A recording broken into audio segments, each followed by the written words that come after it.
What's happening, family? Welcome back to another episode of Let Us Tell It. I'm one of your hosts, Marcus Tanksley, a.k.a. Tank, and the other host is... Gooseby. How y'all doing? All right. Hey, if you're watching, first of all, now let's get this out the way first. Let's go on and let this man introduce himself. I want to say everything he does, but I know I'm going to miss something.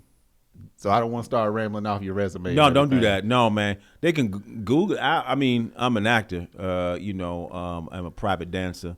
But I usually don't advertise that on my TikToks and I ain't see that on my Instagrams. But I'm an actor, a parent, dad, husband, son, out of New York. My name is Alimi Ballard, and professional actor. I've been acting, professionally for my entire adult life. Been the villain, been the good guy. Yeah. Started off as the heartthrob. Oh, yeah. Well, I mean, I've been naked on naked.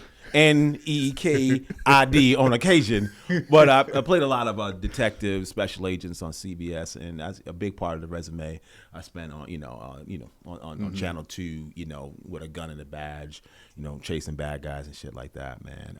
But as I've matured, I've gotten more dad, husband, love interest stuff. As a young man, it is wanted me jumping through windows, which is a lot of fun. Yeah. But now, for the first, the older you get, now they want you naked. I'm like, how old I am? Yeah. Them abs don't come in so quick. You got to work on them. Yeah. I did actually, it was a show that you got on. I didn't start watching until I found out you was going to be on it. I had to go back and binge watch the show just to catch up. Is Queen of the South. Oh, Male watches it. Yeah, Queen of the South. But I saw you pop it. Hold up, you about to be on there? I said, let me go back and watch this. Well, I appreciate that, man. Now it's a dope show, though. I was like, I've been missing out. Oh, she's global. Queen of the South is global. Yeah. You big in the Philippines. Yeah. I did the last show I was doing is in New Zealand called One of Us Is Lying for Peacock Network. Is the streaming where Bel Air's on that on that. Okay. Network. Oh yeah. So we and Best Man, right? Peacock, right? Yeah. So One of Us Is Lying based off a book. It's a YA series. So I play somebody's dad. You know what I mean? And real, no gun, no badge, no cocaine. I ain't killed nobody. Real civilian like. Yeah. But you down in New Zealand, you know what I mean? And I'm in Auckland, New Zealand. I'm walking by, this dude jumps out his truck. He's like, yo. And I'm from New York, so I'm like, yo. Yeah. You get that, yo, what's good? Yeah. He's like, Marcel Dumas. I was like, oh my God. He just gave Brazil. me a big, a mouthy dude too. They them big dudes. Yeah. Nah, I can't take this dog. If he come hard, I'm just gonna have to yell for police. Help somebody. You gonna carry it up real quick. I'm like, black man. How fast is he? I don't know. So, but Queen of the South, man. Sometimes you do a show that's popular in your country. Sometimes you do a program that's kind of like has legs internationally, man. It was one of the greatest things as I travel around anywhere. That show through Netflix, I think it's just everywhere. Yeah, it's been amazing, bro. Dope. So before we go any further, I just want to let y'all know this is a podcast we do weekly. It's called Let Us Tell It because it's coming from 2, sometimes 3, sometimes 4 stable, non-toxic black men's point of view on any and everything we feel like talking about. Yes. All right. Just to sum it up. Come on. So anyway, we got a segment we like to kick off called Getting Out. Hold on. Oh, you ain't flew nowhere. I didn't, but I do want to say something about get something off my chest. Go ahead. Oh, I like this. Yes. So I really want whoever's in control of teachers' salaries need to do the minimum 100K no matter what. I'm saying this because I was sitting at home doing math with my daughter. And I was getting flustered, man. I'm talking about enraged. And I'm like, there's people that get up every morning and do this with 15 to 30 other people's children. Yeah. And how old is baby? How old is she? She's 6. Okay. So trying to get her to understand Yes. simple stuff. 2 + 2. Right. It was Jason had 5 canisters. Melissa had 2 canisters. Come on. How What's many the more? difference? Yeah. And she's like 5, without even blinking an eye, 5, and write it down. I'm like, no, baby, this is 2. And I'm like, you just naming the numbers you saying. At that moment, I'm like, teachers. So it's common. He my like, sons do it. I'm like, you're like, what they teaching? You trying to figure out who's in charge of the math class, basically. Who's in charge of the math class, and if whoever is in charge of the math class, Yes, sir. if they were getting paid what they supposed to be getting paid, Yeah, they be teaching your child something. easily McKinley would be like, bad. He be Rain Man in This them is numbers. why it's this, Dad. I got banned. Well, in a similar vein, I got banned from doing homework, man, with my kids, man. Listen, this is real talk. You ask my wife, bro. I got banned, man, because listen, I didn't have a father. So let me say that to the kid. My dad wasn't there. I mean, I got a biological father, but he just wasn't there. My mom had to did all the hard work, man. So when I had kids, I was like, I'm gonna put it in. I'm gonna get in there. So, but sometimes you overdo it. To give me, to be real honest with it, man. And I'd be looking forward to like math homework and all the homework. And me and, my eldest got into a couple of struggles over that math, and then I got the tap. I was like, Mama's like, we gonna tap you out. You good. You good. You good. I know what I know. I'm like, did what you could. Because I'm arguing with my son. I'm like, no, because listen, I went to school. They're like, are you arguing with a fifth grader? Yeah. Nah, come on, sit down. I literally got taken off the math homework. I'm not even allowed near it. And now they're way above me. They on calculus, all this other stuff. So I couldn't even, try to do nothing at this point. Oh, no, go ahead. I feel you on that because my wife could be outside chopping wood, and I could be inside eating ice cream, and my daughter would be like, Curtain. No, Hey, Mom, this dog. You see the grade I brought home last time he helped. That's wrong though. That's wrong. That's wrong. The teacher marks some stuff wrong that you did. It's like, hold up. Now, what's she? Yeah. Nice shirt, Dad. Shit, yeah. Going outside and find mom. All the time. All right. Mom, can you help me? And she'd be like, action, Mom. Come on. For sure. That's it. I love it. Yeah. I don't understand how math changed. My son, my oldest, is in 8th grade, but he's already taking some advanced classes. And I'm like, he'll bring some stuff to me. I'm like, what you? Man. He said, I need you to sign this. He got an 89 on the test. He said, you got to sign it. So I'm flipping through the pages like I'm approving. I'm looking at this stuff. I'm like, it looks somewhat familiar. But I see dots. I see letters, numbers. I see letters and numbers together. Like, right there, you out. We out. I said, I don't even recognize some of these. Is this his hand? No, he got good handwriting. I don't recognize that symbol at all. What? I'm like, you better hope your mama's in town anytime you got some math questions. So I'm going to send him the mail. Subtraction is called takeaways. I thought takeaway was old school. No. I asked my baby, I'm like, okay, so you subtract this. She's like, subtract? What is that? I'm like, well, what is this? That's takeaways. And I'm like, takeaways? Maybe they're not at the level where they. I don't know. Well, I don't want to throw shade, but a couple of years back when the kids they introduced a curriculum called Common Core. I didn't hear about this Common Core. I don't listen. I know I ain't alone. You know what I mean? All my friends, we was like, common what? Yeah. I'm a New York City public school education, so I'm not bragging. I ain't got no spec. I didn't get no private. I didn't go to Spence. I'm public school Kentucky. You know what I mean? I'm public school Kentucky, so. Yo, that Common Core, I didn't mean that was the cause of the arguments, the way they were teaching. I'm like, remainders carry the one, and they were like, we don't do it like that. I was like, yeah, but this works. Show your work. Listen, let me see it. They'd be like, no, Dad, and then we would then the homework stopped, and it was about who was right. And then that's why I got sequestered. That's why you got benched on my home. Daddy got put in the corner. Baby got put in the corner. He clapping at the kid. Hey, listen. No, because I'm passionate. You know what I'm saying? And I care a lot, but that don't mean you still doing it right. Yeah. I know you care a lot. I know you're passionate, and you doing it wrong, black man. So, hey, that was my twins. I told them, I was like, man, why aren't you showing your work? You got to carry the one. Show that you carry the one. They was like, we're not supposed to. How you not supposed to? That's why this is wrong, because you can't see what you did. Say that. You can't see what you did. I'd be like, write it, and then they erase it. Like, Dad, they gonna see it. So just write it. I'm like, look, this is. Then I got 3 pissed off fathers about math. All right. Listen, this don't make no goddamn sense. Oh. I was doing the job that I wanted done, okay, and I still fumbled that. But anyway, things are getting on my chest. It's gonna be real common, man. There's a couple of things, but I'm trying to teach my kids how to drive now. You know what I mean? Because they're at that teenage age, and I show them the people that purposely want to cause accidents. And we all know these people. Anybody on YouTube can Google blind spots. Right, in a car, right? Yep. But there are some people that love to sit in your blind spot. Like if you speed up, they'll speed up just to that point where your rear view and your side view can't see them. Yeah. Because from their perspective, they can see you real great, but they sitting completely in the dark. Even when the divider between the front and back a door, it's like you can't even see them through there. Listen, I be like, you gotta really stretch your neck, and so I be telling my kids, and I be talking about the people that want to cause, and I call them people that want to cause accidents. I do name them as people that are intentionally trying to hit your car, or they want you to swerve and hit them so they can ding your insurance. So I'm training my kids, and it really annoys me, and so I look for them and I point them out to my children. Don't ever associate with these people. If you know somebody that drives like that, unfriend them. Unfollow these.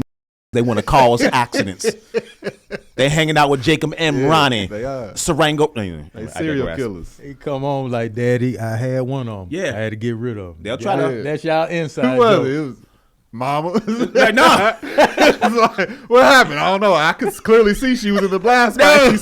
She stayed there. I think we need to. Hey. Oh, God. Why you ain't talking to Mom no more? She won on. I seen her do it. That we gonna have to move. Why? My biological mother, your wife, is a blind spot. Blind driver. spotter. She a blind spotter. I like that. She a blind spotter. Thank you, sir. Mama a blind spotter. I saw it. I'm like, you gonna sit right here now? In truth, my wife is much better driver than me, only because. Oh, really? Oh yeah. Truth told, she a much better driver than me in the sense that she's safe. Oh yeah, You know what I mean? And so I, in a comprehensive way, can I do donuts in the closet? Yes. Should you do donuts in a closet? No. I see the bald tires on the back. Yeah,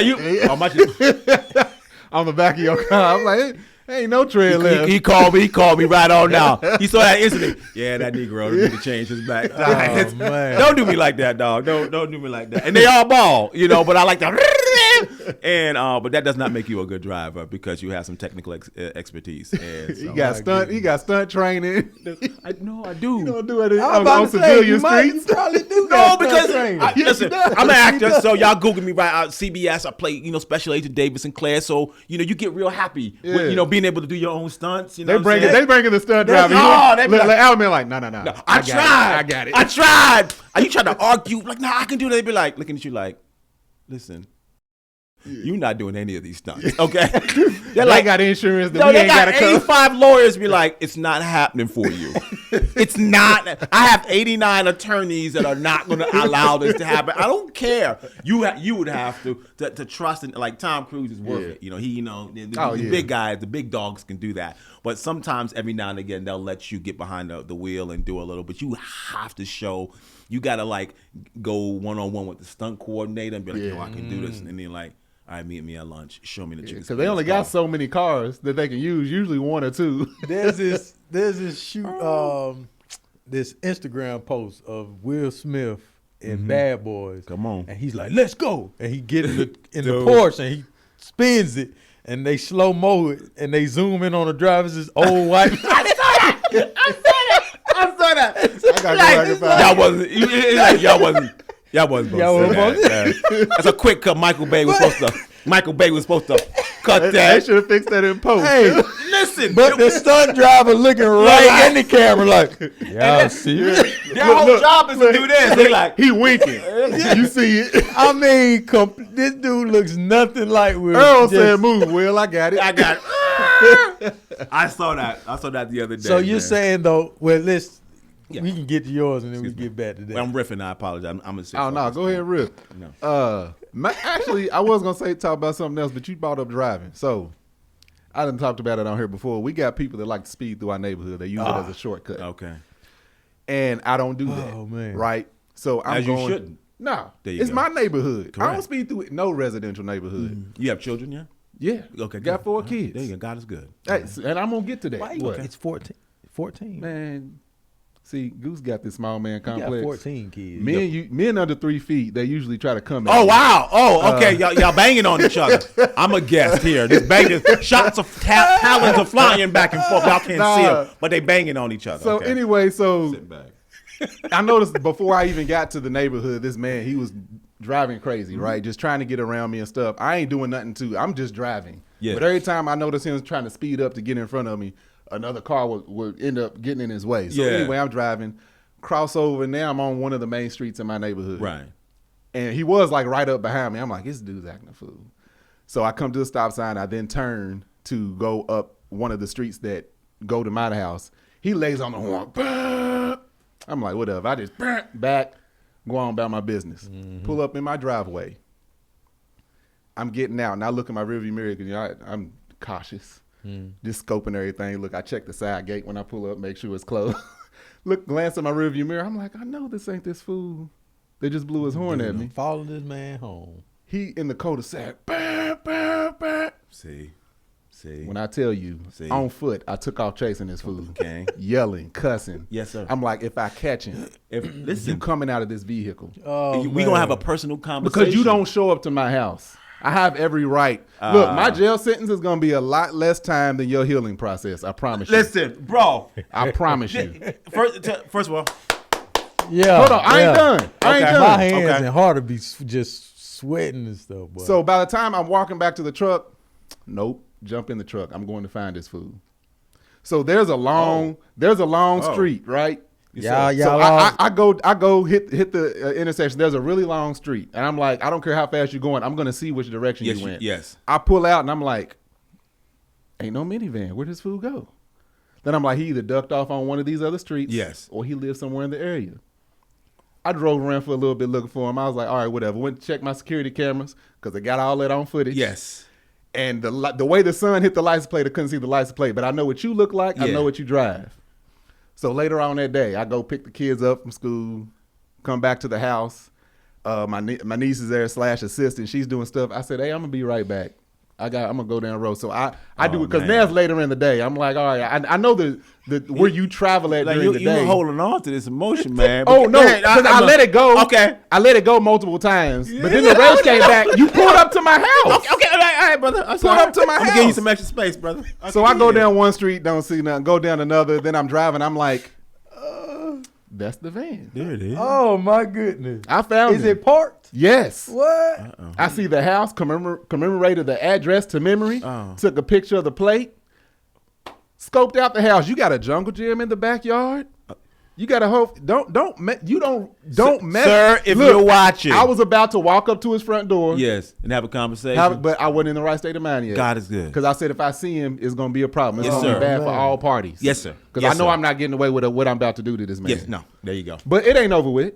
It might be in the summer. No, let's hope it's over with though. Yes. Let's bring this. I'm gonna give him the hands. Y'all don't can't come see. over here with this positivity.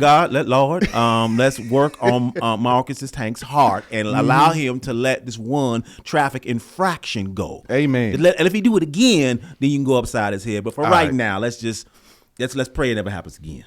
Hey, I'm gonna receive that. All right, I'm gonna receive my that. man. Come on, we gotta help our brothers out. But I am detouring every time I go to the house just in case he's out there. Don't look. I just want to give him a warning, like a fair warning, like you playing a very dangerous game, sir. Angel, talk to your man. Yeah, talk to him. You want him at home. You don't want him away at camp. That's what we like to call it in the hood. Yeah, summer camp, mama. I had the mind to. I was like, let me not do this today. Tank is always talking about me snapping. No, you always talking about me. I admit that things go awry sometimes. You the one be like, well, sometimes you just got to let them go. But let somebody cross him on the plane wrong. This man at the house. Hey, watch the kids for a minute. Let me go on out. Because it kept. Because I'm like, searching for this man. Because I'm like, you know where I live. I finished the terminal list. In your defense, if you don't mind me saying, man, like I'm with you. Like, I mean, I pray because that's real too, in the sense that we got to talk to our brothers.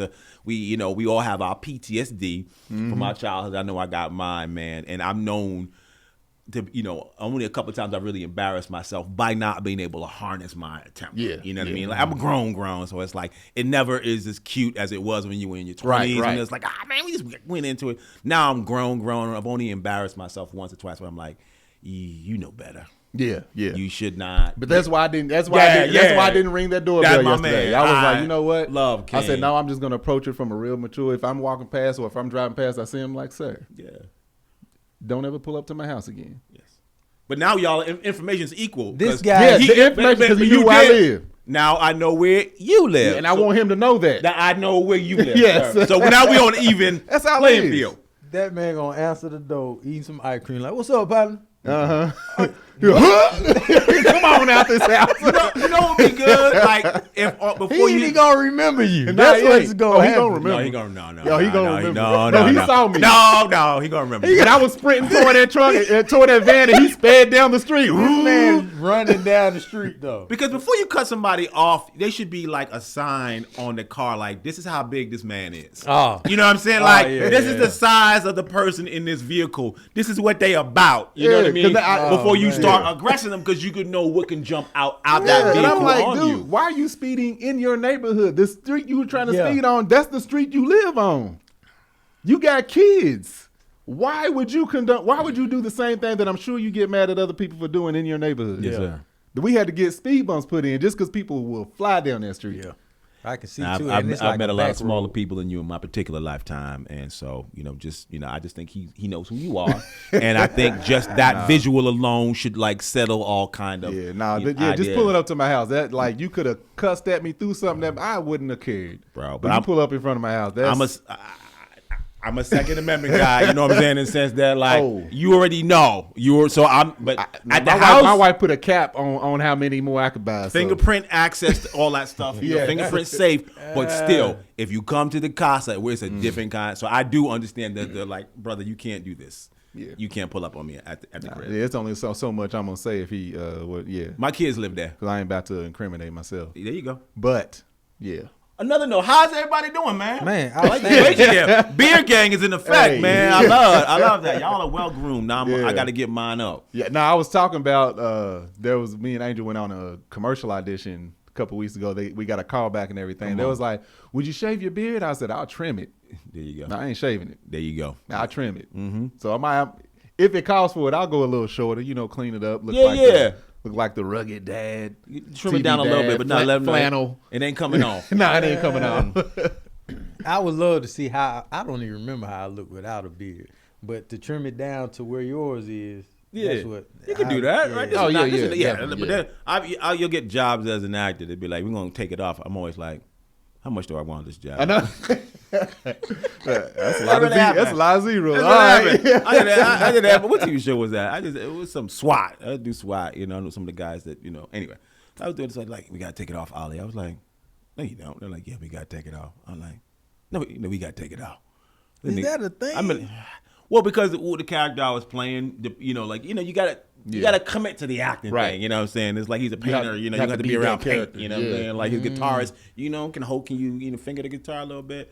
And he's like a former cop on the job. The way his position is, you couldn't in that particular department. He couldn't have facial hair, so they were like, "We got to take it off for accuracy." And I cried. It's all good. It's back now. It grow back and it's gray. What's that? The Queen of the South you got? That's that character you have facial hair. Yes, sir. Yeah. Yes, sir. Because he a drug dealer. Drug dealers just wear No, he's a community leader, man. I don't like that derogatory. He was a community leader. Why people try to throw salt on my man's game? He was there to to protect the community, the people of color Chamber of Commerce, the PCC. He was there to make sure that the unrepresented were represented, a coalition of the willing. You know what I'm saying, for the brown people. I take your word for it. Did you get to take any of them suits home? Huh? Did you get to take any of them suits home? I tried my best at theft. It didn't work out. Yeah, them suits was clean. Anyway, yeah. So I just want to get into it. You hit on something important that I hear, and this is a phrase that I hear people say all the time, especially in social media, that it takes a man to raise a man. Yeah. And I strongly disagree, because it's a double standard, because you got, like, I'm always talking about how I know more people that were raised in two-parent households than I do people of single parent, but they make it seem like single parents like the absolute majority and men is just out here just leaving their families. I'm like, most of the people I grew up with had both parents. Not all of them, but most of them did, and I didn't even think about it until I was sitting there when you was doing an episode, and I'm like, sitting there naming the people off. I'm like, no, she was by herself, just her and her mom and her siblings, but parents. Okay, he was by himself, parents. So, like, not throwing any shade, but like Steve Harvey, he has the whole camp. Kudos to him. He has a camp that he does, and it brings single parent boys to the camp, and they train them up and do a bunch of stuff, which is great. But it's just like, don't tell me that a woman can't raise a man, because I'm looking at one. Oh, absolutely. You see it all the time. You got this double standard of, a woman can't raise a man. It takes a man to raise a man. But then you have all these people that grew up with just their mother, and they're doing a great job with their family. Yeah, and I love being a dad. You know what I'm saying? So I'll preface by saying it. I love being present. I love it. It's the best thing I do. It's the biggest part of my identity out of being a child of God, being a divine being. You know what I'm saying?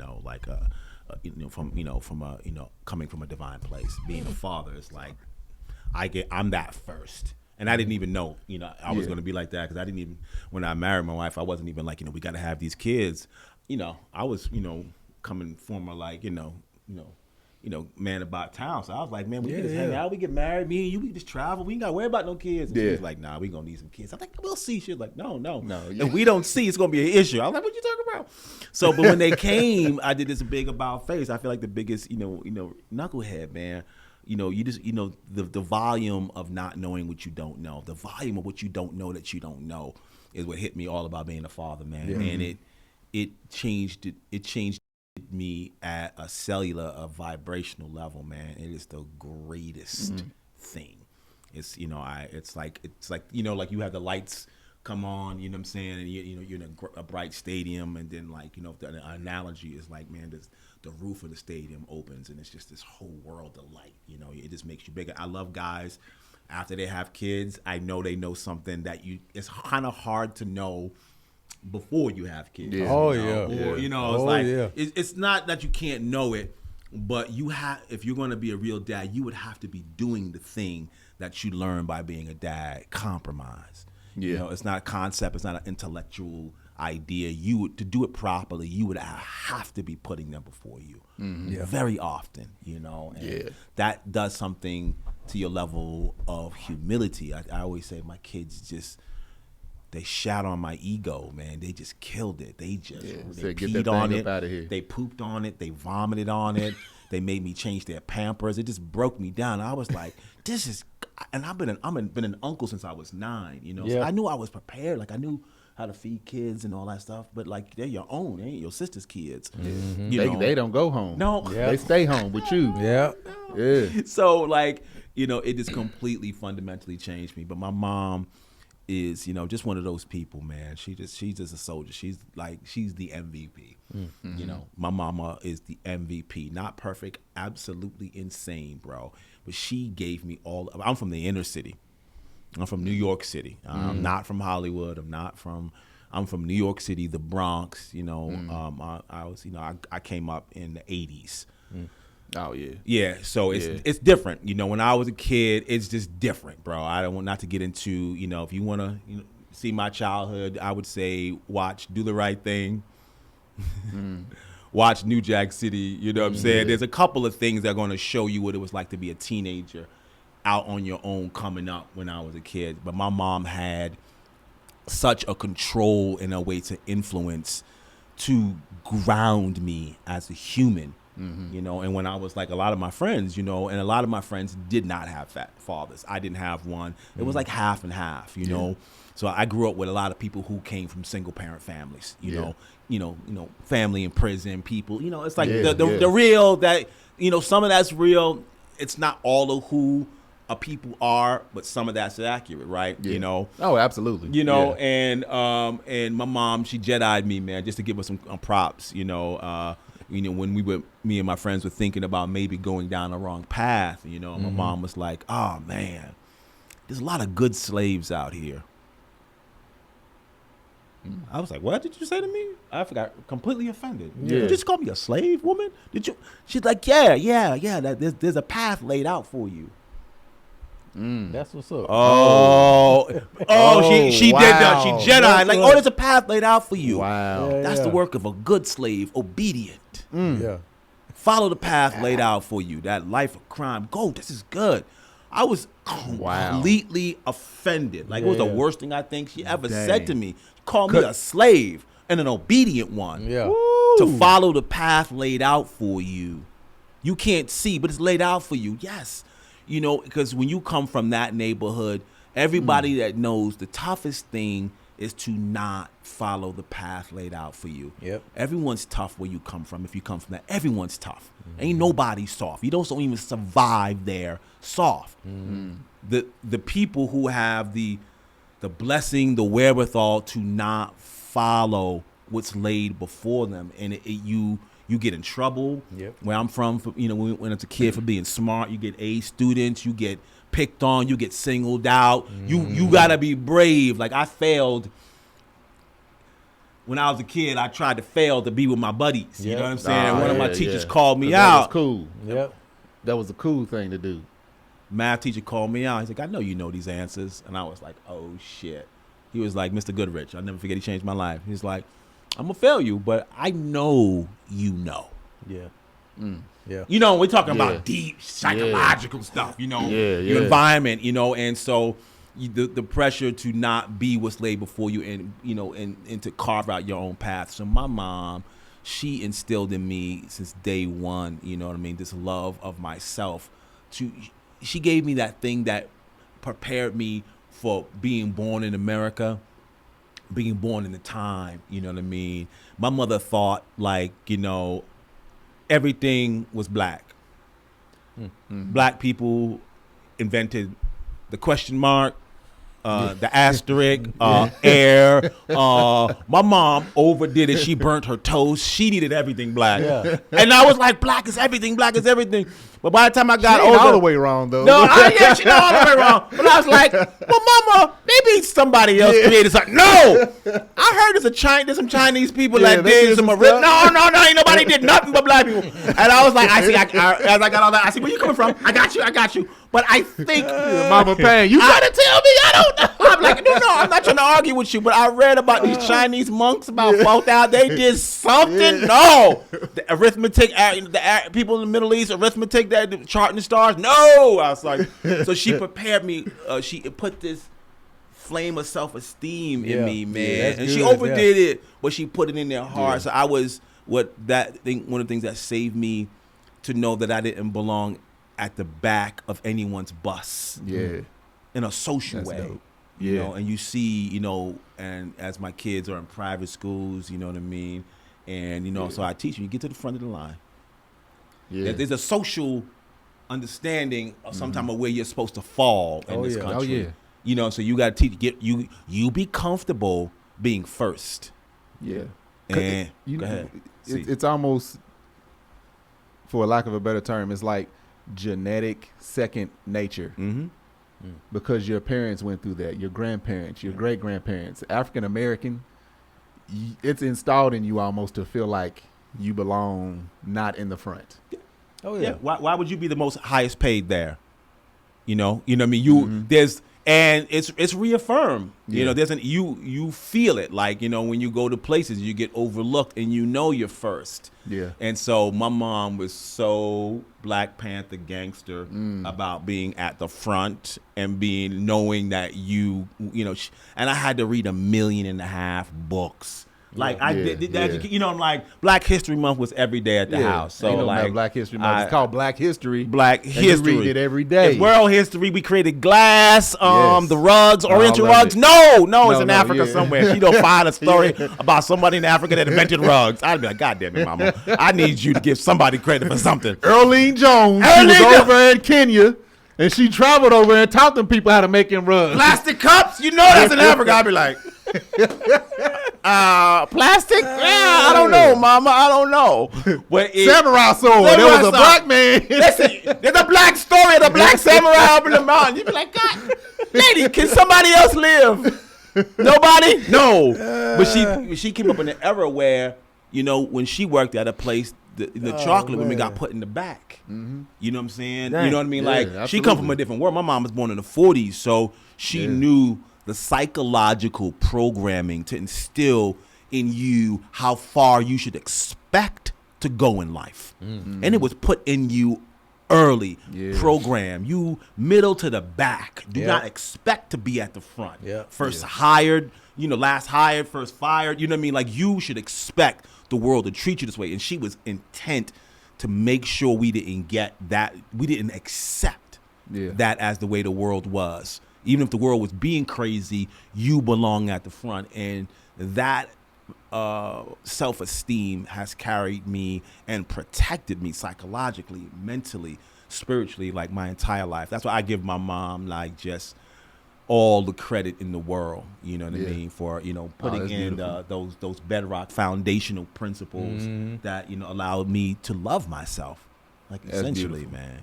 Like, yeah, because with growing up, our heritage, our history, you know what I'm saying? It's always keep your head down, do your business so no one bothers you. there you go. As soon as you walk into the classroom, you go to the back row. You don't sit in the front because you don't want to be asked any questions. You don't want to be asked to read this book right here, Mr. Gooseville, anything like that. You sit back in the back and just do what I need to do. Try to stay out of the line of fire-ish. While this is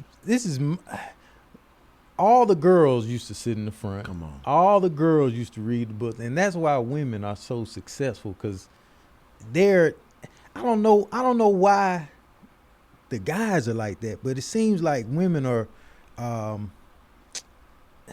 have the notion of how your mom raised you. Yeah. I belong here. This is me. This is how I'm gonna make this happen. And women knock it out so fast, but guys, we're so don't ask me anything. I need to just coast, because we don't have the feeling that we can be that person Can I say? Yes. Oh yes, man, please. like learning is a receptive state. Okay. And if you know, we're American, all of us, and there's a macho-ness to us. Yeah. Okay. You know, we're not. You know, I'm American. I'm from New York City, proud. You know what I'm saying?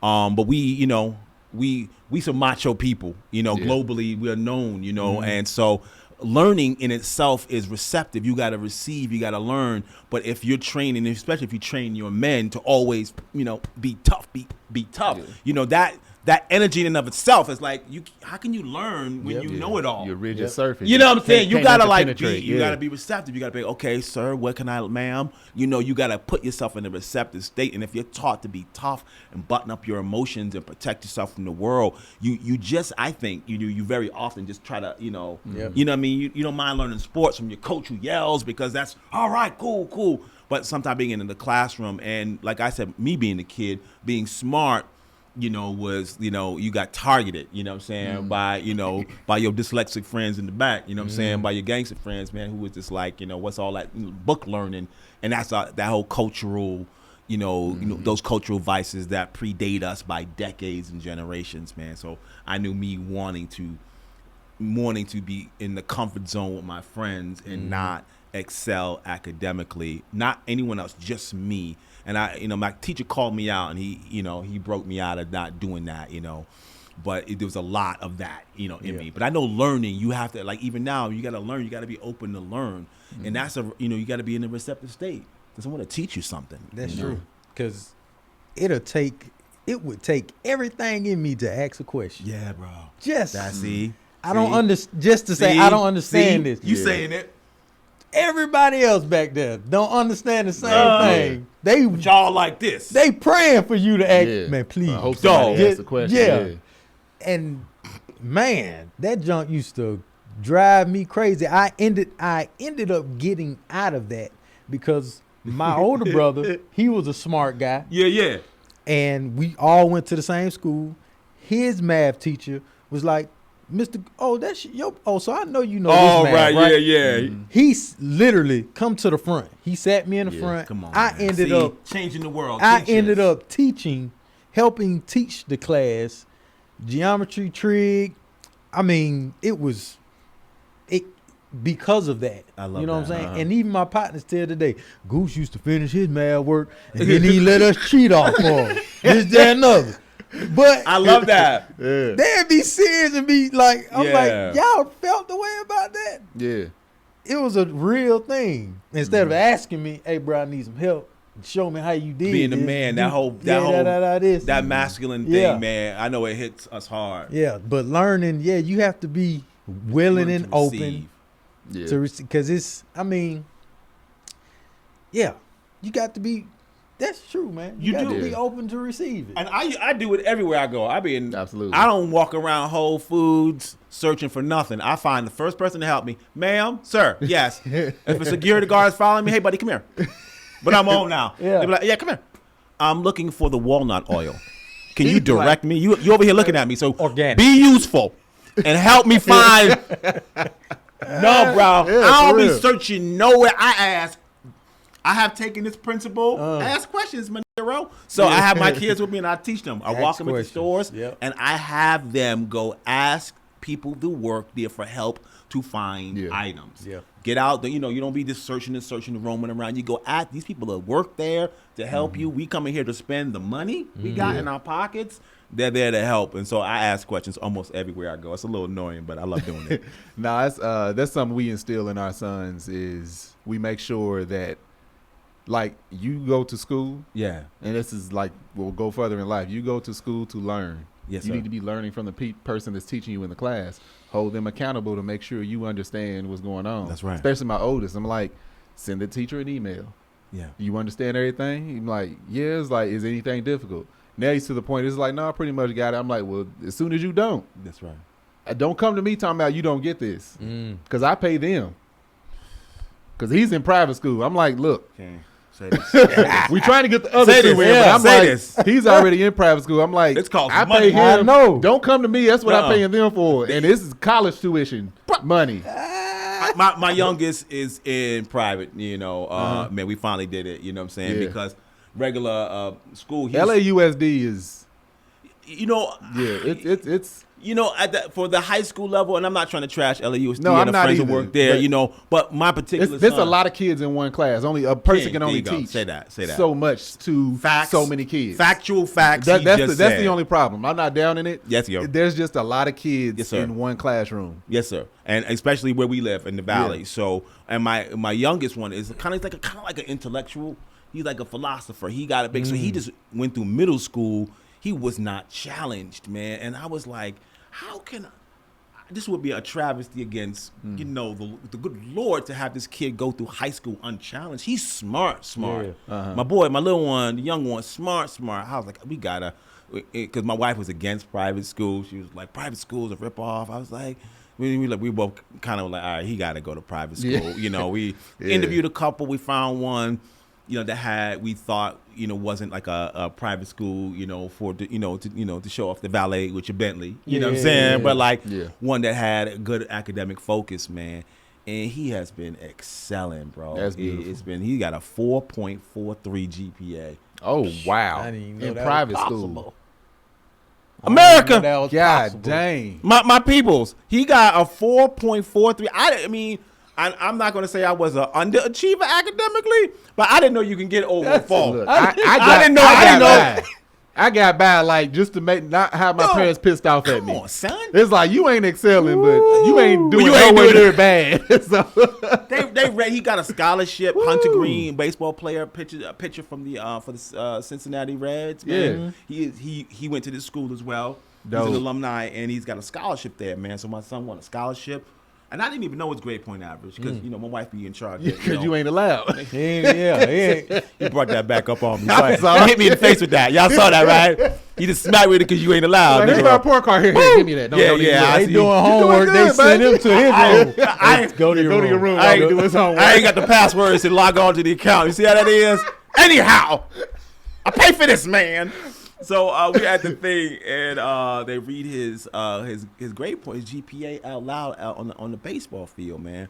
And they said 4.43. I was like, wow, I was shook. That's Man, like, impressive. My boy's a nerd. That's impressive. Oh, we about to make some I ain't money. give my- He about to I ain't invent I something. ain't hug him hard enough when I Yeah, saw yeah, him like, last. be I was nice to like, him now. like, come here, let me look hug at you. you. Let old something is he? rub off. He this boy is what? I shouldn't even did you like this. I know. No, After the first kid, you lose it. I've been Yeah. calling him 14. My wife was like, your son is 15. Like, yeah, I mean, that's what I said. Yeah. I ain't wrong. You know, he was 14. he back was before his 14, right? He was. So what's and now that? he's 15. At 10th grade? Yeah, bro. No. He's about to go to 10th in the going next to- semester. Yeah. Okay, cool. In the fall. Yeah, you was talking about like teachers that like I had a teacher, Mrs. Stevenson. This is in high school, and he taught biology. I've always been, I might slack off everywhere else, but science has always been my thing. I always loved it. That's what my dad was into. Come on. So we'd be sitting there. I was in the classroom with a bunch of kids, a bunch of my friends. Yeah. Right? We goofing off. And every now and then he'd throw out a question or something, and, you know, nobody say something. I'd be like, oh, like one day he was like, we was talking about mold and bacteria and stuff. So he was like, yeah, it looks like we got some. And he named the type. Yes. Up on the ceiling right here, he starts poking it. He said, anybody know why I'm poking this and I'm not worried about it? And then nobody say nothing. He just looking around. I was like, because it's dead. You can see it. Hoo. And he goes, Hoo. Come on. So he didn't say nothing. He was like, yeah. So he went on teaching. So that day we leaving the class, and, you know, I'm getting my stuff walking out. He's like, Tanksley, come here. Come here. He said, you've been displaying a high level of intelligence in here. Come on. That's your seat right here. Yeah. Don't move out of this seat the next time you come in here. Yep. I was like, God. Yeah, it caught me. I was mad at first. Yeah. Because he was pissed. He was like, because you always in here goofing off. As soon as I realized, And you smart as hell. Yeah, huh? You smart as hell playing games. Just acting a fool. He was like, I don't know what you do in the other class, but you ain't pulling it in here. No. Yeah. You sitting right here. I was like, What grade was this? all right, this was either 10th or 11th. Yeah, man. Man, if teachers in our community would just do that, Yeah. you see this Yeah. guy, you know guys are going to sit in the back, act a fool. Yeah. It should just be straight, hey, boy, girl, y'all come to the front. Yeah. You in the front. It would change the whole dynamic of the classroom. Right, yeah, because I was like, you know, clowning around. I wasn't never disrespectful toward anybody. Yeah. Just clowning around, you know, giggling and stuff. I'm like, oh, you gonna do that? And people laugh. And, you know, you're like, all right, that's enough. And this was like maybe the third week in his class. And he was like, this is your seat for now. So people started clowning me. He was like, oh, you guys said your assigned seat? So how about check this out, man? So each of us men, we have a story about a teacher that saw something in us, man, and did not let us act like it wasn't there and pulled on our potential, man. Yeah. That's a lot of grace, You know, bro. What's crazy about that is me and my one of my friends, Greg, other friend Greg, he asked how you was doing, by the way, because he watches the podcast. Yeah. Anyway, he was like, good, me and him we did an elective. We could go to vocational school. Yeah. Junior year. Okay. That started the junior year, so we went and we did like the general, like all of they taught us like HVAC, masonry, stuff like that. Just you could do it as an elective instead of doing like art or whatever. Right. And so we went over there, and his wife, Mrs. Stevens' wife, Miss Stevens, was a counselor over there at the vocational school. So I'm sitting there in class. I think we was in we was in what was that class? I think it was like plumbing or something. We just soldering and stuff. Yeah. And this lady walks in, and is like, could I see Mr. Shadell and Mr. Tanksley? He was like, now I rode with Greg that day. He had a 77 Monte Carlo. I'm like, we didn't do nothing crazy. We came right run a red light. Like, we hit a senior. So we come out. She was like, so, gentlemen. So she's sitting there talking to us. Nicest Nervous. lady we've ever met. Okay, good. Always looked out for us. Beautiful. Like, just a great couple. I think Greg still talks to him. That's wild. That's amazing, brother. When he got married, they came to his wedding. Like, beautiful people. Angels, man. I'm gonna call it out. Angels in human flesh, man. Yeah, And and for moments, you know, they step in, and you don't always know what your life would be like without that bit of sunlight shining on you. But they're in plain sight, changing the lives of our children. Oh, yeah. And I always quiz my kids because of Mr. Goodrich. Yeah. You know what I mean? I quiz my teacher, my kids. Okay, which teacher do you like? And I'll be asking them because I know, there are such unsung heroes in our country, man. Because the way we're set up not to value education that you don't pay for. Yeah. You know what I mean? Yeah. And it's, purposely for a number of reasons underfunded and not respected, man. But they are doing great work, bro, across this country. I would be doing a disservice if I didn't also call out Miss Ward. So Miss Ward was the black mama. Come on. I went to, that's known as like the black school, Bryan Station in Lexington, Kentucky. Yeah. Like it's on the north side. That's halfway majority black kids. Oh, for sure. The news vans always stayed out front. Segregation is real. They're going to blow up any issue that happens at that school. A fight would break out between two people. They say on the news it was a gang war at Bryan Station. It was like, I was there. They shoulder checked each other and the police showed up. It was two people. Meanwhile, white school on the other side of town, they selling white. Yeah. They got powder going through the school. For sure.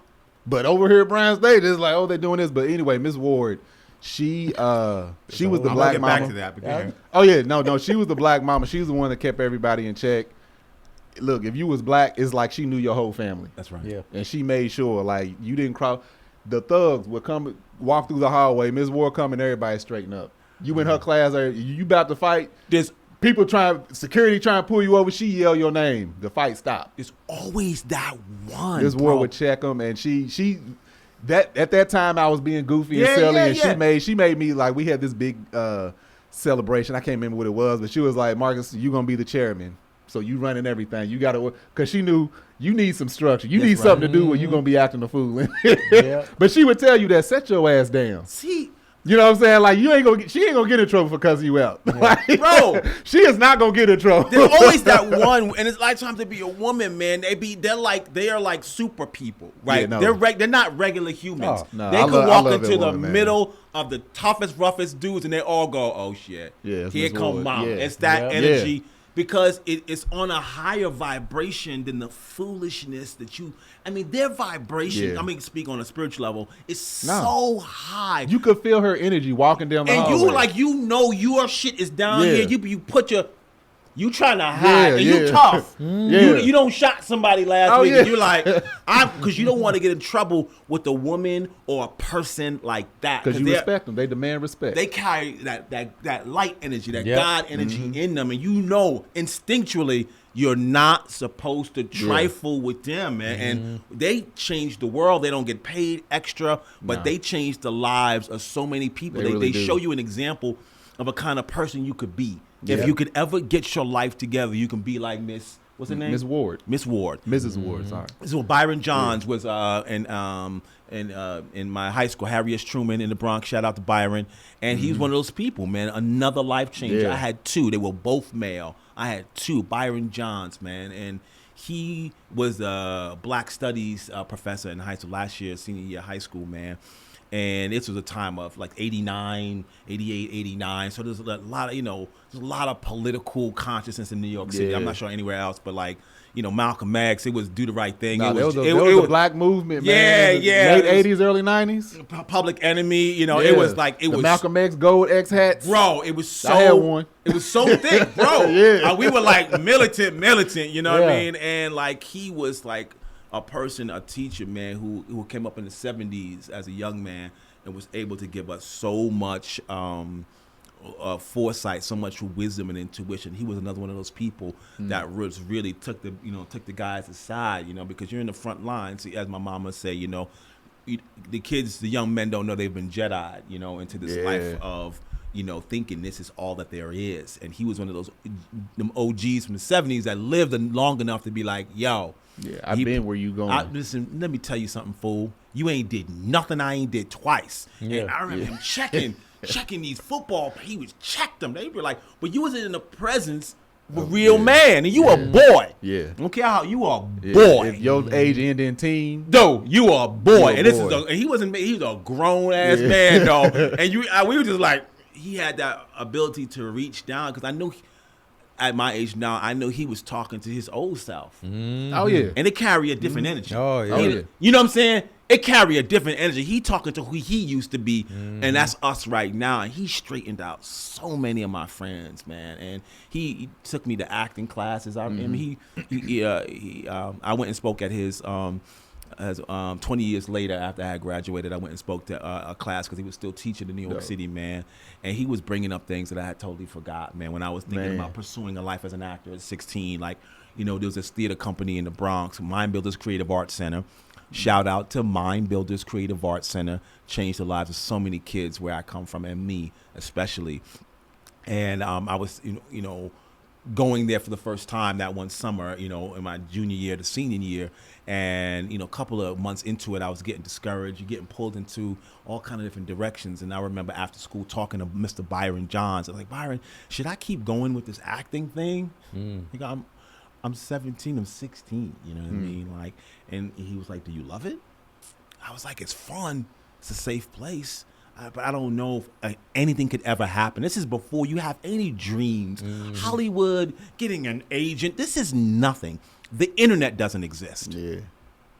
We had phone books and TV guides. Bro, there is the TV guy. You don't even know what that is.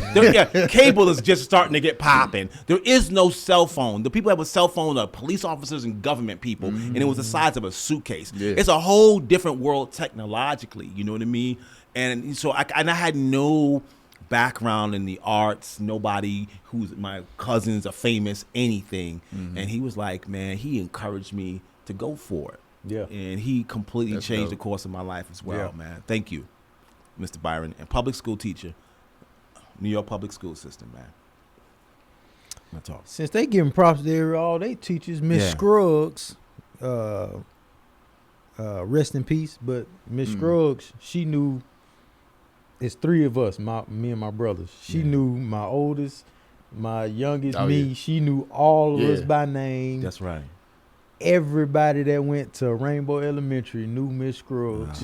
She used to have sleepovers at the house. Come on. And parents would drop the kids off. And I mean, she would teach you while you're there, but she was, man, this lady was a superhero, like you said. So she was outstanding. But I can only imagine if teachers were treated right, you would get this from all the teachers. I went to most of them. Most of them. At my high school, I think it was my junior or senior year. I went to one of my partner's house. We skipped school. Whatever. Went to his house smoking. Came in the house. One of the faculty was in the house smoking with us. Oh yeah, I've seen that. I walked in, I was like, the hell is going on? And seeing that, I said to myself, oh, this shit ain't real. You a teacher and you in what? Gives you a completely different outlook on things. You look at the person different and you look at the school different. You just like, you see them as like they're mortal. It kind of makes them mortal. There's the teachers, they like in a different realm, and you see something like that, and you're like, they real regular humans. Yeah, you know, just like me, man. Really, it kind of takes off. A curtain goes away. Yeah, and that's what happened.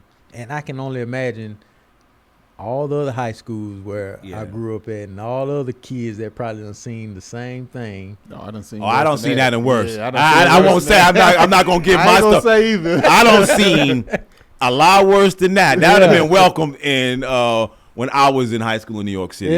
Because I seen. We're not going into all of that. You know what I'm saying? We not. I look back on some of them. I'm like, how do they look at life now? Like, you was a teacher, or you had a job at the school, and you did this. One of our homeboys was banging one. That's what I'm saying. I'm not going to statute of limitations at this point, I guess. I hope. I don't even know who's alive anymore. So we still not naming no names. We not snitching on nobody. I ain't saying no names. We lifting people up in life, but we ain't snitching on.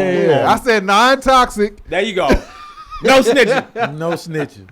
We lifting up our angels though. Yeah, but going to school out there or going to school where I went, if I just know for a fact, because where I'm at now in my life, if the money was there and you made a person, you took away that money issue and they could focus. That's right. On their work and on their kids, it'll be. I wonder I don't even know if this is if anybody ever done a research, but in the rich communities or the white communities, are the teachers there getting paid more than it can depend on the school, the and minority the kids? It can depend on the school and the district. Well, I think as a general rule of thumb, you know what I mean. There's better everything at a well-funded school. Yeah, you know what I mean. Supplies, food, class size. The teachers. They don't have to buy a lot of in an underfunded school district. You know what I mean. Teachers are coming out of pocket. These people, they're buying supplies. They're saving the world. And on a very minimal salary. And if you go to a school, like my kids went to a very nice school in the Valley, man, you know, and there was a lot of parent participation with fundraisers, and so they would hire extra teachers, hire TAs for the kids with learning disabilities. You know, there was no issue of not having books. You know what I'm saying? It was so well loved and taken care of by the community. You know, I'm not sure if they were paid any more than any teacher anywhere else in LAUSD, but you would love to work at this elementary school. Yeah. I don't know why I even asked that, because I wrestled in high school, and usually all the black schools don't have wrestling teams. We went to the white schools. So I know Centennial and McEachern, we went to their facility, not their school. Yeah. Man, full on stadiums on. That's right. Yeah. What is it? The food court, not the lunchroom. Food court, you got options. That's right. So okay, well that answered my own. Real easily everything about the environment. Yeah. Oh no, it's fine. No, I'm like I said, we blessed enough. We have our oldest in private school. We trying to get our other two. They have a food court. Right. Yeah. Like when you go ask the kids, what's your favorite thing about the school? Every single time they'll say the food, because they don't have a lunch period. Yeah. It's open all day, and you just go when you have time. Yeah. What? And I'm talking sushi. Yeah. What? Yeah, man. Grilled chicken. Yeah. Chefs. Yes. Like it's What? ridiculous, and this was crazy. So Yes. and when you said like the wealthier or the white parts, because it is still a deficit. Like you know, us as black people as a minority are working at a deficit, because you know Marxist school, they got some wealthy families, and some of these people donate. I'm not exaggerating. $100K on top of tuition. Yeah. And it's nothing for them. Yeah. So and their school, they have multiple gyms. They have a swim team, swimming pool. It's auditorium. The factor is money. You know what I'm saying? It is money. It closely mirrors race because of a lot of elements regarding our country and where we come from, why that is. Oh yeah, but that's a whole nother episode. Money. Yeah, you know what I mean. Yeah. Money is the reason why our school looks like so that. When you have resources. you have a public school. It's like taxes is paying for that. Yeah. So you have the teachers. If it's so many people, they only have a budget that's going to go so far. Right. And that's my kids went to public elementary school. Right. That's what I was saying. The fundraisers, the school that my kids went to, the community, they would have all of these things, art festival, a community festival that the whole community comes to every year, would raise hundreds of thousands of dollars for the school. So the elementary, my kids went to, it lacked for nothing. Yeah. I mean, I would have loved to go to elementary school there, watching the level of dedication, and the community participation, excuse me. Yeah. And being a teacher at getting $40,000 a year, but I don't have a food court. That's right. But if I'm getting $40,000 a year and I have a food court and I have an assistant and I have this, that, and I would rather my whole energy, my vibe. Yes, you would. My work. There's not mold in the ceiling. You know what I mean? Like dead mold. Ain't nothing. They're not rodents at your school. Right. Nobody wants that. And if you're dealing with 12 kids and not 34, right. That's right. Kids, it's The kids got special needs, but there's no facilities for them. You're at a school where there's a TA right, for the special needs children, learning whatever. It makes the whole environment, everything comes up, you know. But it's almost like in life, anything you water, right? Anything you put the energy, the time into, without a few examples, exceptions, it grows, man. Yeah. It prospers. Yeah. So and it is backwards, and it's sickening that like teachers, like you say, they are there for the future of everything. That's right. Yeah. They're teaching the kids. The kids are the future. You would think that would be a priority, and it should be. Mm-hmm. If you're going to raise taxes, raise the hell out of taxes and pay these teachers. Yeah. Because at least I know my kids are good. You know what I'm saying? And that tells you something about the country you live in. That, like I said. Because that tells you something. I know it's a bit. It tells you about where you come from, what's valued. Yeah. Our country brags about the amount of billionaires and has more than any other country, which is awesome. But the fact is, that's a select group of people. Extremely How select. are the masses doing? The masses are working they're at the working poverty level, and that's across color lines. Yeah. Yeah. So when you gotta the Jedi has you thinking that one has more across the board. You from Kentucky, That is the poorest state in the union.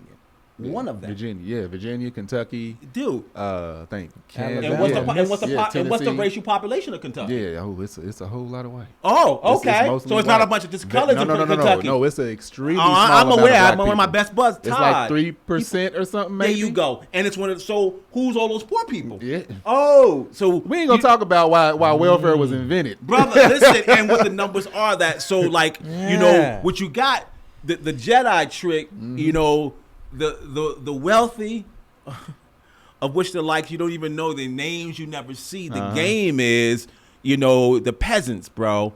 All you gotta do is keep the peasants banging on each other, and you can take away. Even though you everything. make less than them, you have less than them. You're better than them because you look like this. Yes, and so you gotta you have to give. I call them white supremacy biscuits. Yeah. You got to give biscuits to one group of peasants to bang on the other group of peasants. And once you get that going at a good enough rate, here's what you can do. You can take because when Social Security is stripped away, it's not gonna get stripped away for the coloreds. Yeah. Check it, follow this.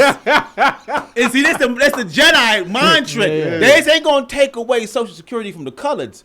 Oh, they coming for your Social Security. Yeah. Medicare. Yeah. Here, and that's when you go Because it ain't no color there. It's just like no, because by the numbers. Yeah, If the that's rich, what I'm saying. If the rich want that portion of money, this more Social Security going. They taking it from all you. But I got you thinking because you got a semblance of more rights on the ground. But to coming for when you want to unionize at Starbucks, they not just letting the colors not unionize at Amazon. Yeah. They don't want nobody to. So Yeah. you gotta There's more of y'all working than it is of us. So you gotta look at with the billion the game of foot. You got this. You have disparity, no question. But if you look at the actual data, the vast portion of poor in this country. Oh yeah. Yeah. Period. By the numbers. And it's not us. And you keep the poor peasants. You know, you got it's an old. I call it the old medieval system. You got dukes and lords, and then you got serfs, which is like a nice way of saying slaves, because serfs belong to the land, but the dukes own the land. Yeah. Go your European history. Remember European history? The dukes and lords own the land, and they're serfs, and the serfs belong to the land.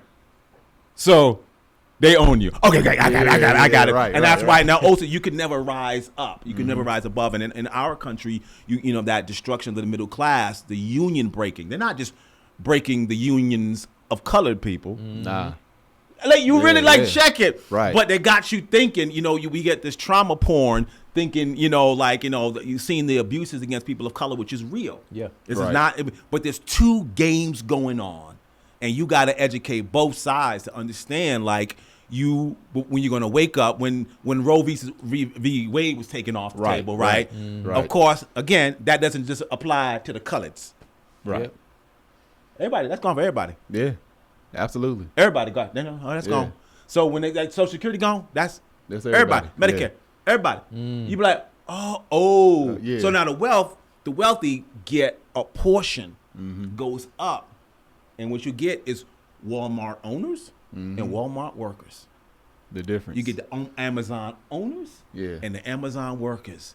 No union, everything. You know, so when I be talking with people, you try to sit back and just try to see what's going on in your country, how you're being played, who's doing the playing, and what's the goal? What do you get?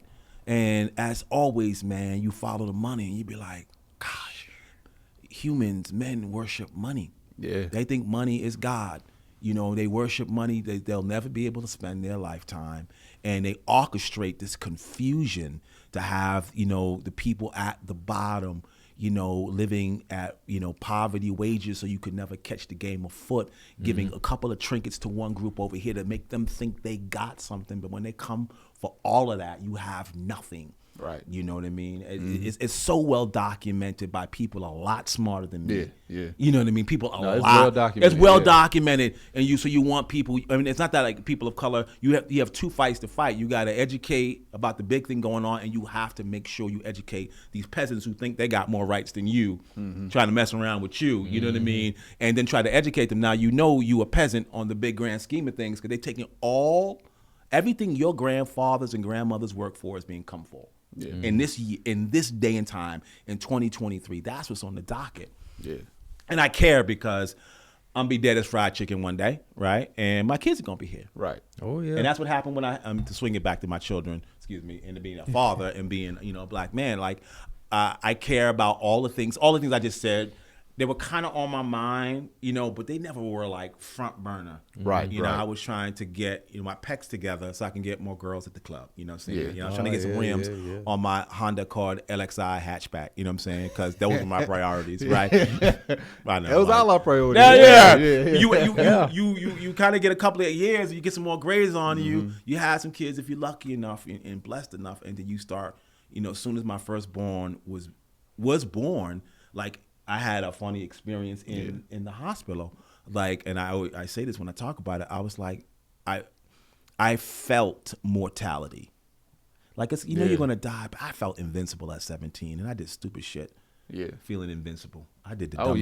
Me and my friends. That's that frontal lobe development. You just do some stuff, and you think you no harm can come to you. I think back on this stuff, and I'm like, please don't let my sons pull off none of that. Say this, man. I'm gonna put my head down out of embarrassment. Like, and that's what I look. I ain't gonna go too far. Yeah, they want to get on these kids doing things in this day and time, but just because it's recorded, the shit that you done when you was that age, if social media was around then, man, my come on, and the pressure of trying to impress people. You didn't have that. We didn't have that. You were just doing stupid shit because it seemed fun. Yeah.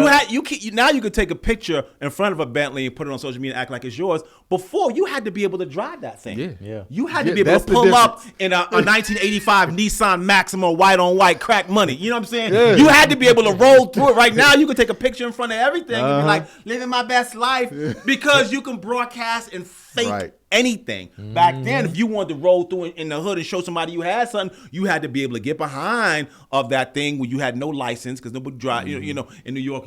Anyway, if it was yours. I'm getting too specific. You know what I'm saying? Like, but you had to like statute of limitations. Yeah, you had to have that. They going through his file right now. You had to. You could put a picture on with a fur coat, but if you had to walk through a neighborhood with a fur coat on and be able to keep it on. Yeah, you'd have to be able to walk through that neighborhood and walk out with that same coat in your life. Anyway. Then you could brag. Then you can brag. Yeah. So a million digressions, man. And I forgot what I was talking about. Oh, when my kid was born, man.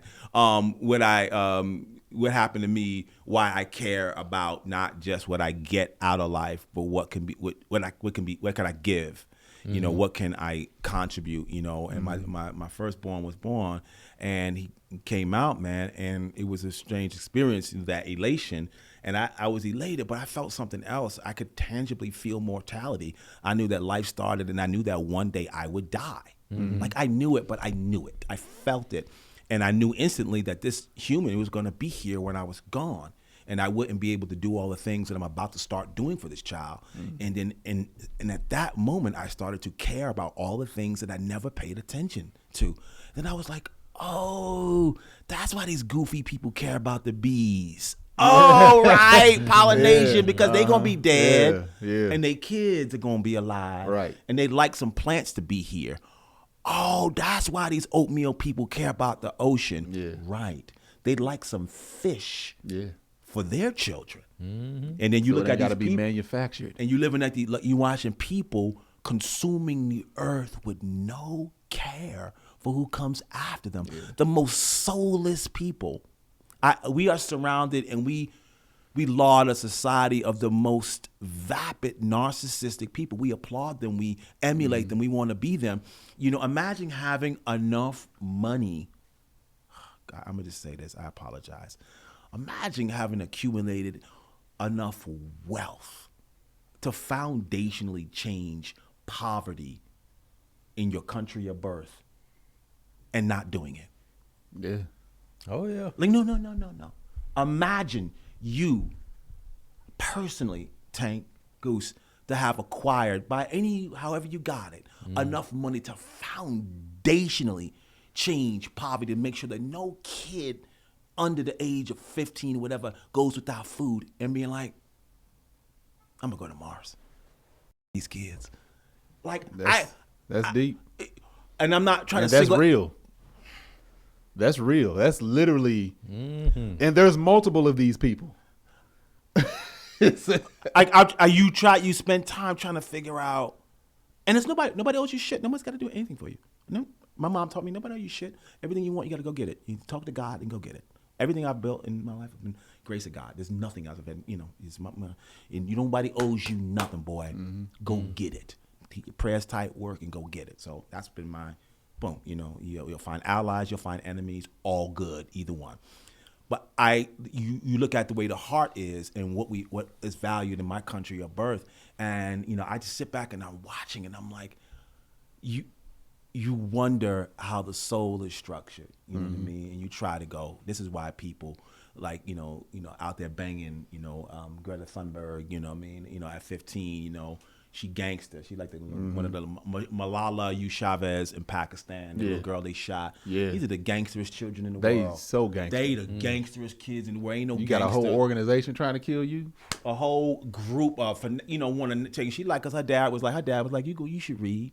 He wasn't for You the should shits. read, you should learn. Now Her you dad should. wasn't Now for you the should shits. teach. Because Now you he should could have teach. blocked that. Yeah. He was like, nah. Now you go. I mean, like riding for his little baby, and these are the people that that as being a dad, like I would have just emulated the people worth $200 billion. Like I feel like so much of what's centered around entertainment, and then not looking at people who really are giving their all to humanity. You know what I mean? But it's being a dad that has changed the nature of who I am fundamentally, man. So I thank God for that, because I just thank God for that. They call me, there's Decatur Greg and then there's LA Greg. Yes, sir. Because they always on social media, I'm all bougie now because I'm in LA. That's right. As I you should love be. mimosas. Come on. Brunch. This a latte. I had some is a avocado toast earlier. But the fact of the matter is, when I moved out here, my wife was 7 months pregnant. So I had my first child in LA, and that's where the transformation of, man, you just calm down a little bit. Don't take everything so serious. You don't need to demand people's respect at all. You don't have to respect me, man. I can leave the situation. I say it, man. But Decatur Greg was all goddamn hawk and shit, thinking nothing could happen to me. But becoming a dad and seeing my daughter totally changed. Break you in two. Oh yeah, it's now when things happen, I'm country a little bit. You know what I'm saying? I think in a beautiful way. I think even slower now. As soon as you say something to disrespect me, I'm like, oh, hold on. What you? Oh, all right, I'll let you. Yeah. And it's because of her and becoming a dad. Your boy done, I think, 3 times before I speak now. You know what I'm saying? So yeah, that is my. I'm LA Greg, but I'm LA Greg because I had a baby. You said something. Hey. Can I expound Oh, on this? please. He said something. I was talking to you on the phone about PTSD, man, and changing your life, man, by examining your environment and what you were taught at your formative years, man. Yeah. And as you mature, reevaluating. When you're a kid, you don't have the ability to monitor in your situation and say, okay, he slapped her, mom slapped dad slapped mom, not good. You just kind of, you absorb it, you know what I mean? Or, I've been told that I was a mistake when I was born, you know what I'm saying? My daddy ain't shit, my mother wasn't shit, you ain't gonna be shit, or boom, boom, boom. And you kind of like, you don't have the mental defenses to go, actually the person talking is full of shit. idiot. You don't got that yet. So it all kind of gets in there. It all kind of, that's why if you program a child early, they're just basically going to repeat, man. And, and working with my buddies as we've grown up, you know what I mean? We used to send each other memes, Thong Thursday. We used to share that with each other. Remember we said hot fire. And now our old asses be sending verses. Oh yeah. No, for real. Prayers. Yeah, that's what I'm talking and about. life comes at you fast sometimes. You know what I mean? You grow up and you be like, read some stuff like, man, I needed this today. Yeah, this and this. And they heard that the ammonium bicarbonate, that's in your coffee can cause cancer. Like, this is the kind of my text string with my dogs is completely. I know, like, it's so humbling. How, it really is. You just like, all right, now how's your lower back doing, brother? Okay, did you go to the osteopath? I mean, real, how's your daughter? How's the learning thing coming along? It so shifts as we examine how we were programmed as a child, man. And it took me and my buddies time to start thinking about, and I'll be working with this guy named Joe Dispenza. You heard of him. Ed Milet. Joe Dispenza is a great neuroscientist kind of guy. He's like, starting to look at thinking about what you think about. And I've been with so much parallels between these great thinkers and someone like T.D. Jakes. It's like, man, if you can get your mind right, if you can get your mind out, and he talking about out of your old patterns, if you can get your mind out, you can get your money out. You can get your family out. You can get your destiny out. And they're talking about your mind and changing what got in there before you can be like, okay, they used to hurt me because they were f***ed up. But as a kid, you really don't have the ability to be like, you are just up. I don't, you know what I'm saying? You start going to, maybe I deserve it. You start, the child's mind be like, this is life. I guess life is pain. You be like, no, life ain't pain. You was born into a bunch of fucking imbeciles, and you don't deserve anything that's happening to you. But as we mature, we gotta go look back and go and restructure and be like, I at that point, I believe that because my sister, my uncle told me that, my uncle did that, my auntie did that, but that's not true. And I based a whole pattern of behavior based on what I learned as a kid. You know what I'm saying? That you get what you take. You get what you take. You gotta go. You be like, no. You kind of get what you give. We grow up. Life is not about taking. You know what I mean? It's about adding more value to your life, to your family, to your surroundings, man, and getting in there and figuring out what got in here when we were little. And it's on repeat. And your life kind of like, the same choreography plays out in circumstances based off whatever got in there early. And it takes that time that self-examination. If you're lucky enough to make it to the age we make it to, you start going, all right, cool. Let me start redefining what I accepted as truth. Absolutely. Yeah, man. Hey, fam. I know y'all. This is a good one right here. I already know. Come on, man. Hey. Come on, man. Hey. Come on, man. Again. Woo. This was fire. We're gonna have you back many times, so don't get tired. Just let's go. Get your parking spot out there. Let's go. You know how to describe things I be trying to say, and then you know how to. King. Yeah. You know how to speak how I be trying to explain myself, but you take it straight up out. And I'm like, yeah. What that Negro said. Damn right. Well, listen, Bug is bugged out, man. Thank you for saying that, man. Like, and I'm be honest with you, be real transparent. My youngest, be bugging me out, man. My mom said I was a weird baby, and she didn't mean it in a disrespect. Mama, you said a lot of crazy shit, right? But my son is not weird, but with him, I have funny experiences, man. I saw him one time coming up off the back porch, man, and I just looked at him. He's just all happy and shit, and because he's a happy kid. And then for a minute, I was like transported to being, like they say, your kids teach you, man. They connect to your soul, man. Special things started to happen. It's what. Having kids, I'm bringing it back to being a father, and having an incredible wife, you know what I mean, who's an educator and a reader. My wife is, college educated, beast. And half of the things I know about parenting, watching my mom and going, okay, don't throw things at kids, but teach them to believe in themselves. Got your mama, got it. And everything, most things are black, but not everything's black. Okay. And then watching my wife be like, we don't hit kids. I'm like, what? We don't talk, what? And then like making me read stuff and realizing why we don't instill the same things that happen to us to them, man. And so it's been, having them has helped me be able to try to explain myself to myself and then explain life to them. And it's meant for me, it's made me a much better communicator, bro, man. So I get it. What you said, I'm blaming my kids for that, bro. And, and I'm thanking them for being able to try to communicate like an intelligible human.